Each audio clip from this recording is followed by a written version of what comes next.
Hi there. Welcome to this week's episode of Waste 360's Unpacking Recycling with Charlotte. My name is Charlotte Dreisen, and I am really excited to be here today talking about container deposit laws and bottle bills. We're going to be kicking off season 2 with this topic, which is one that I know I grew up thinking a lot about as a kid growing up in New York City, since container deposit was a part of daily life. We went to the grocery store and brought our PET bottles and aluminum cans and other covered beverage items to be returned for the deposit that we paid when we purchased them. And I know that many people growing up in not only New York, but 9 other states in the US are likely very familiar with these programs, having, had them woven into their daily life.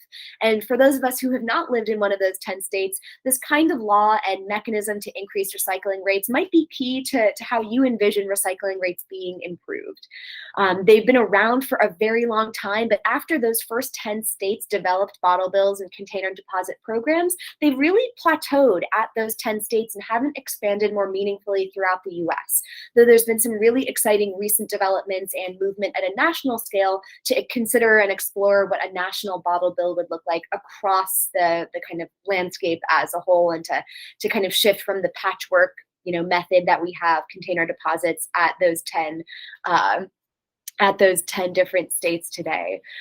Right now, we have container deposit laws and programs in Michigan, Maine, Oregon, Vermont, California, Hawaii, New York, Iowa, Massachusetts, and Connecticut. And they all have some common core elements of their programs, but they also have a lot of differences and have also achieved differing recycling rates and levels of success. We're going to look at why these bottle bills evolved in the first place, the history of the bottle bill in the US. Then we'll look at how these programs are structured and what they cost, how successful they are in generating recycling rates for their covered materials, what those covered materials are themselves. Talk a little bit about how they've impacted litter generation and recycling rates in their communities, and think about their impact on the curbside recycling system as well, which is something we can't forget about when we have drop-off programs of any kind, bottle bills and redemption programs included. So without further ado, let's dive on in and talk a little bit about the history of bottle bills. It's something that really started to percolate in the 1950s as refillable bottle programs for glass containers evolved, and not only for, I think, milk that we think about with the dairyman delivering milk on a weekly basis, but also beer containers. And the very first bottle deposit program, the really early progenitor of this kind of legislation, evolved in 1953 in Vermont.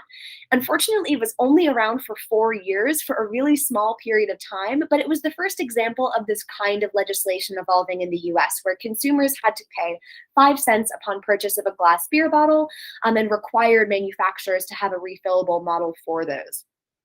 Due to that pretty onerous at the time restriction, a lot of industry wasn't very happy about that development, and the law was only around for 4 years. But it did really plant a seed in a lot of communities about how packaging could be better managed, not only for refill and return, which isn't an element of the redemption programs we see today, but for the single-use and disposable packages that really quickly evolved over the preceding decades. So after that first attempt by Vermont to institute a container deposit program, there wasn't a return element there. There was a deposit at the point of sale, but no incentive for a consumer to come back and bring that bottle back. And in 1971, Oregon passed a more genuine piece of container deposit legislation that looks at the kind of structure and model that we've seen develop today. Their program was much more holistic, looking at many more different kinds of beverage containers, and also incentivizing consumers to return a bottle and receive their deposit back upon return, so those materials could be recycled.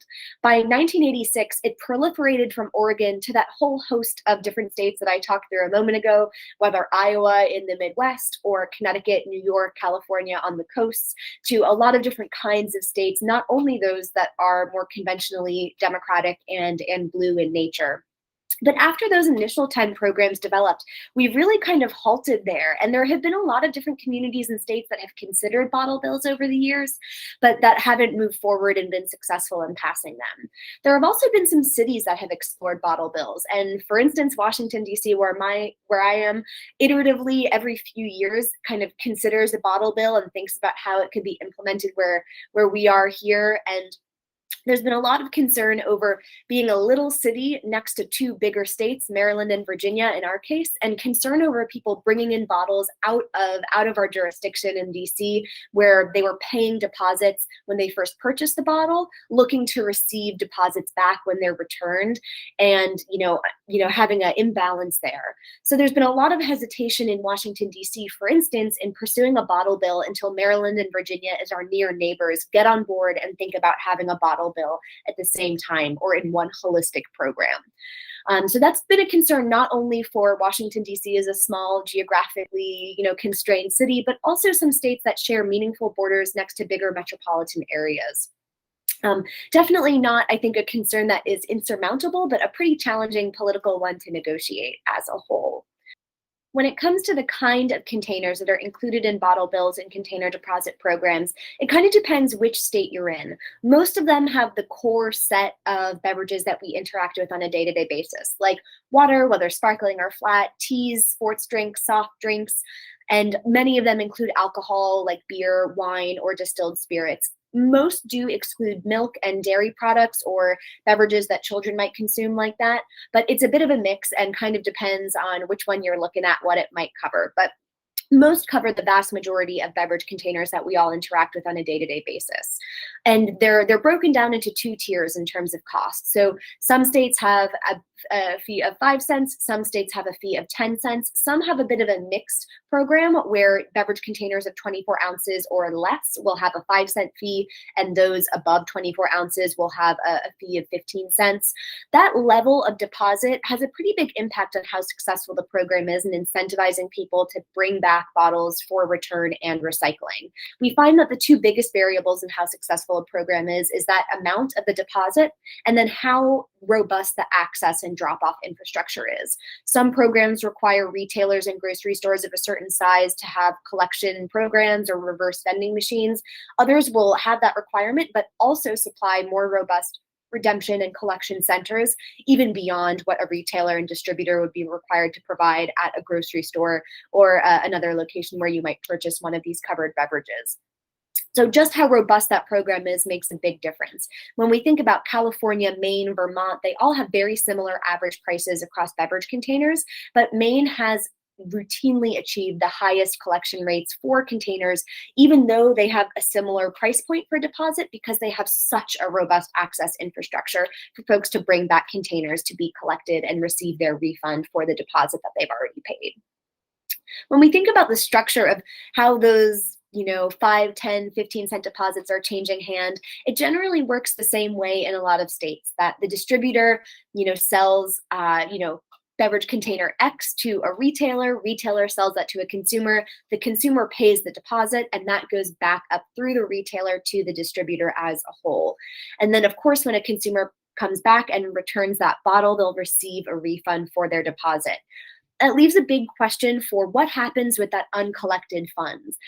In certain states, there might only be 10, 15, 20% of uncollected beverage bottles that, have refunds hanging out, sitting at the retailer and distributor. In other states, though, it's a bit bigger at 30, 40%.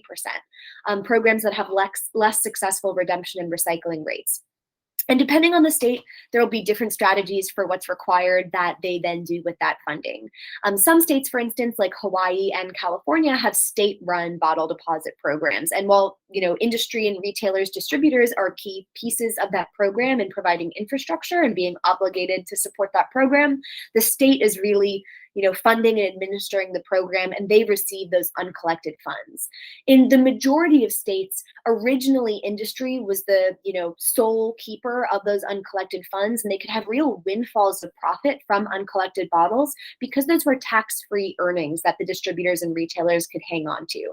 But over the course of decades, that's changed, and largely speaking, the majority of other states now require that at least a portion of those funds go back to the state that's administering the program to fund litter cleanups and water quality programs and different environmental programs that will benefit the environment and mitigate waste is part of that process. Now, how successful a bottle bill program is or a container deposit program is largely depends on two variables. First, how robust the access is for drop-offs, and then how high that deposit is and how big that incentive is for a consumer to bring back their containers for redemption and recycling. And in some states, it's pretty, universal access, really easy to find a drop-off center to bring your containers and beverage containers, whether, a retailer, a grocery store, a redemption center, or a reverse vending machine. In other states, it's more challenging. And it's really interesting to look at states with similar deposit fees so we can level that financial playing field and then examine how successful that access and density of drop-off access is in incentivizing folks to bring material back. One of the examples we can look at is California, Maine, and Vermont. With Maine and Vermont and California all having very similar average fees for deposits that beverage containers are subject to. But Maine and Vermont have much higher access for redemption and density of access opportunities for beverage containers than California, which is why their collection rates are higher in the redemption program. And I use redemption rate and recycling rate a little bit interchangeably here, but it's important to think about redemption rate as the amount of beverage containers that are sold that are brought back to a redemption point. Of course, our recycling rate will be greater in those states when we also think about the beverage containers that are recycled via a curbside program or other channels for recycling collection. So we definitely know that the recycling rate in these states will be higher than the redemption rate, but when we're looking at how successful the bottle bill program is in particular, we'll want to look at those redemption rate numbers. Now, of course, we know that access, when it's greater, will result in higher redemption rates. But of course, the higher the deposit is, the more successful the program will be as well. A majority of states have 5-cent deposit programs for the majority of beverage containers. And we can see that their redemption rates vary from about 40% to about 70%. A pretty big span there. When we think about the states that have a 10-cent deposit, though, we see much higher recycling rates much more consistently and redemption rates of about 70%, 75%, 80%. And these are pretty significant, meaningful differences. So it's really important when thinking about the possibility of a national bottle bill or, a bottle bill in your state or community that we think about all of the nuances and different elements of a bottle bill that can be contained, knowing they're so diverse across different geographies and jurisdictions. We can also look at programs that have different deposit rates depending on the kind of beverage container. In California, for instance, they have a 5-cent deposit for containers of 24 ounces or less, and a 10-cent deposit for containers of 24 ounces or more, or above 24 ounces, I should say. In contrast, Vermont takes another tack, for instance, where they have a 15-cent deposit for wine and liquor, but a 5-cent deposit for all other beverage containers. Now, who manages a container deposit program also varies depending on where you are. When most of these bottle bills started, they were all industry managed. There are a couple of exceptions, though, and this has changed over time. So we really have a bit of a spectrum of some states that have a fully state-administered bottle deposit program and other states that have a wholly industry-managed deposit program where they keep 100% of the uncollected deposits. In Hawaii and California, they represent one side of the spectrum that are having really full public administration by the government of the bottle deposit program. They administer the program, and then in turn, they collect 100% of the unredeemed deposits from consumers when they don't bring their container back to a collection point. Maybe they put it in their curbside recycling bin, maybe they littered it, maybe they put it in their curbside trash bin. Any of those other options outside of a redemption collection point. We also have examples from Connecticut, Maine, New York, where they're industry operated, but a portion of the funding goes back to the government. Industry doesn't keep 100% of those collected funds as a whole. In Oregon and Iowa, however, they do keep 100% of those unredeemed deposits. And those can be really, really pretty significant, portions of income for a distributor and retailer. And the big reason there is because they're tax-free. But we know that most states today have a program where 100%, like Hawaii or California, receive the unredeemed deposits, or the state has a portion of those deposits go back to them. And retailers and distributors don't keep 100% of what is unredeemed. Retailers, because they're really the ones on the front line facilitating these programs, do receive a 1 to 3 cent handling fee in most programs from distributors when they're collecting and handing back the refund to consumers, kind of for the onus of having to manage and operate the infrastructure for collection. But for those states that are collecting funds, there is a big difference in terms of what happens to that income that's transferred over from the industry back to the government. And in Connecticut, Maine, Massachusetts, for instance, it all goes into the general fund and doesn't necessarily fund environmental programs, water quality programs, or anything having to do with recycling or solid waste. In Michigan, it goes to a cleanup fund. However, for one example, in Vermont and New York, they go to both the general fund as well as a portion to environmental programs and other funds.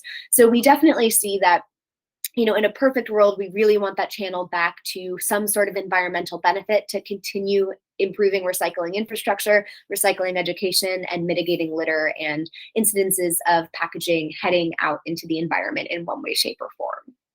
Bottle bills, of course, aren't the only way that we can generate income and revenue from the sale of packaging and containers to fund efforts and initiatives like cleanups and litter, water quality protection, and among other kinds of programs. In Europe, for instance, we don't have as many bottle bills and container deposit programs in the way we've evolved those in the States, but Europe does have in many European states advanced disposal fees, or ADFs, that are attached to a package at the point of sale.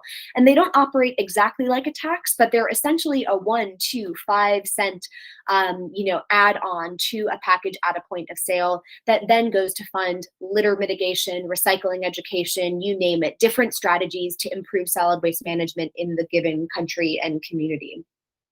When we think about container deposit programs, we also want to be thinking about the cost of those programs because, of course, that is a critical element of ensuring that any program is sustainable.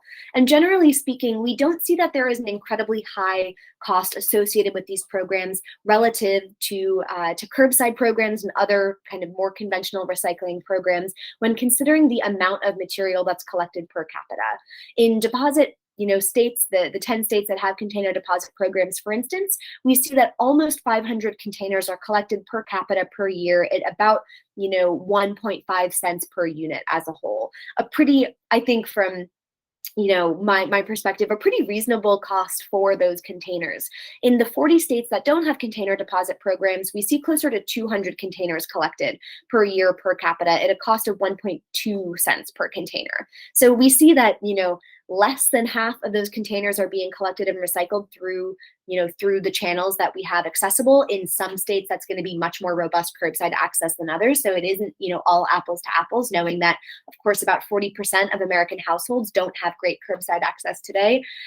Really phenomenal research being done by the Recycling Partnership on an annual basis about curbside access and how robust and, free or costly that is to different households. But it is really important to understand the takeaway that container deposit states have about 2.5 times higher collection of covered beverage containers than other states without any of those supportive infrastructure and policies in place.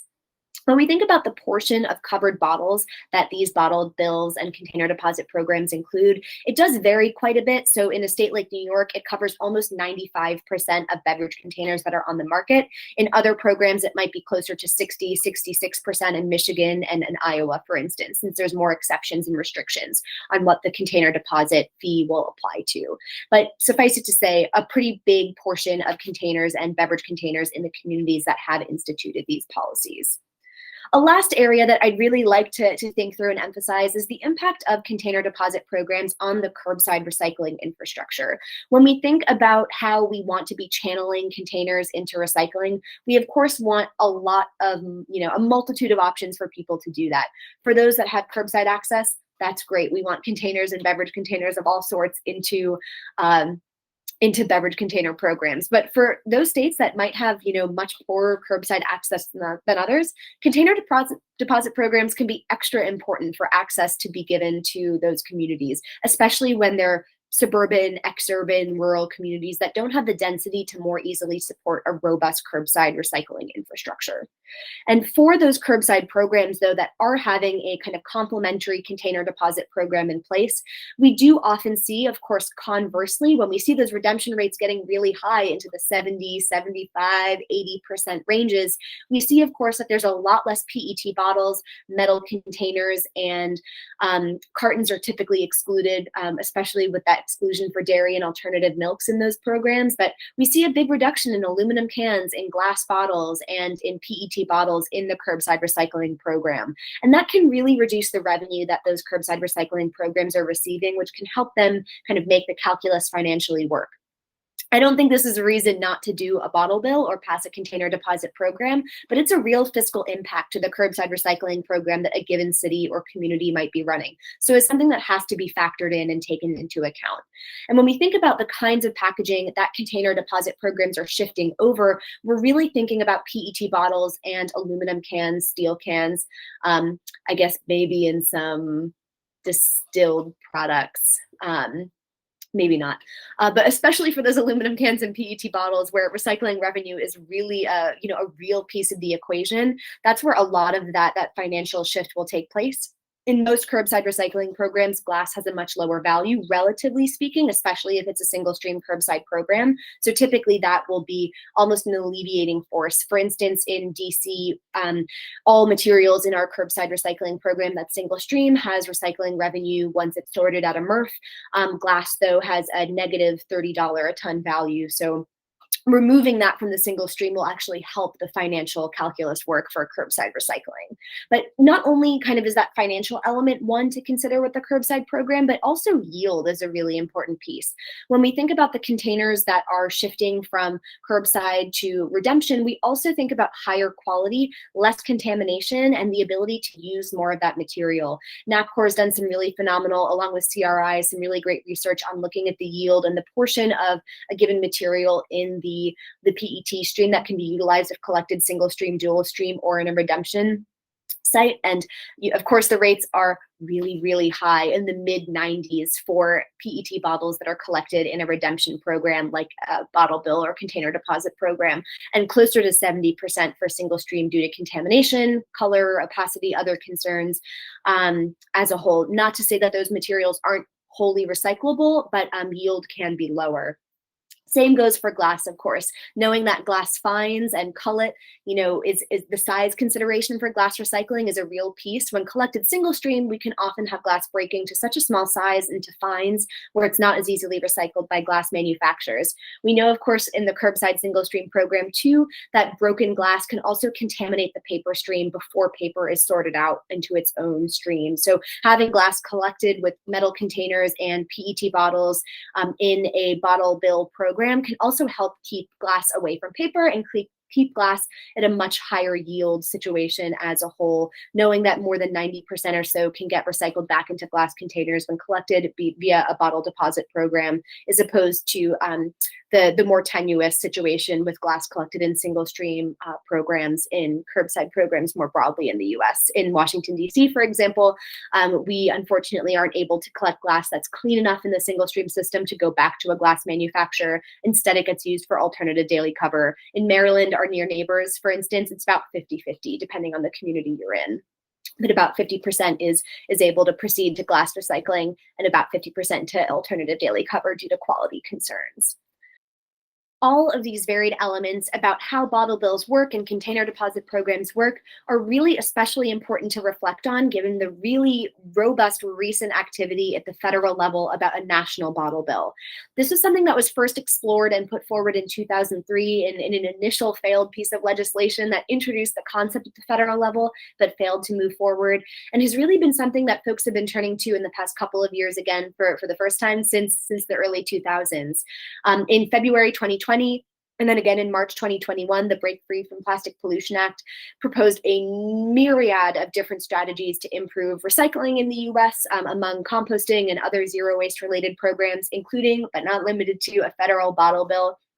Both the Break Free from Plastic Pollution Act as well as the Clean Future Act, also introduced in March of 2021, both include 10-cent deposits for kind of those core pieces of bottles and beverage containers that we have included in those state level programs that we see on the books today, and generally operate in similar ways where states that already have those programs can continue operating them as long as they meet the 10-cent deposit threshold and include the same coverage beverage containers. Really exciting to see development at this at the national level level, knowing that the state level programs have largely plateaued since initially being proposed in the mid 80s. So exciting times to be thinking about how bottle bills have worked today, both their limitations and impact, somewhat negatively on the curbside recycling system, but of course the really successful strategies that they've been able to move forward for having very high redemption and recycling rates for beverage containers. And beverage containers make up such a huge portion of kind of the containers that we all deal with, about 80% as a whole of containers that we have in the waste stream. So it's a great targeted effort to increase recycling rate for that vertical. Of course, we need to be thinking about packaging and, recycling as a whole and holistically, but it's a really effective lever for this narrow type of containers, whether PET bottles or glass bottles or aluminum cans. Of course, they've yet to break out and include cartons in many instances, but knowing that that's been a rapidly expanding product sector, not only for alternative milks, but for water and other products as well, something that I think would be really exciting to see considered moving forward too. But I hope this was helpful. I am all ears for thoughts, questions on all things bottle bills, whether you've had the chance to interact with them where you live or in travels, and how you think about it possibly being rolled out at the federal level moving forwards. As always, feel free to drop any comments or thoughts below here on Waste 360's site, or give me a shout on Instagram at Shar Recycles or Twitter at Shar Dreisen. Thanks. Have a good one.